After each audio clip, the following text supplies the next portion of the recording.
మీ తెలుగు నేస్తం Telugu stop app వెంటనే play store, app store లో డౌన్లోడ్ చేసుకోండి. ప్రతిక్షణం అన్ని తెలుగు వార్త విశేషాలతో పాటు మీ లోకల్ ప్రాంత వార్తలు కూడా సులభముగా తెలుసుకోండి. కాపు ఉద్యమనేత Mudragada Padmanabham political reentry ఇవ్వనున్నారా అంటే అవుననే సంకేతాలు కనిపిస్తున్నాయి. ముద్రగడ మళ్లీ ఎంట్రీ ఇస్తారన్న చర్చ కాకినాడ జిల్లా రాజకీయాల్లో ఒక్కసారిగా హీట్ పెంచింది. తాజాగా కిర్లంపూడిలోని ముద్రగడ నివాసానికి అభిమానులు పెద్ద ఎత్తున చేరుకుంటున్నారు.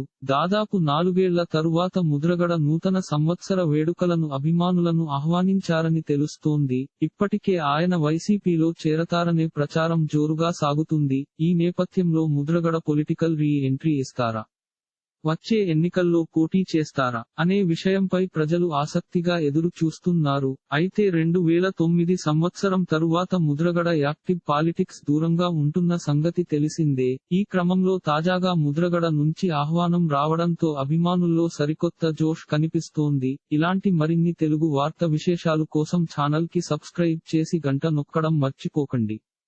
ఈ వీడియోని తోటి మిత్రులకి షేర్ చేయండి. మీ అభిప్రాయాన్ని కామెంట్ లో తెలపండి.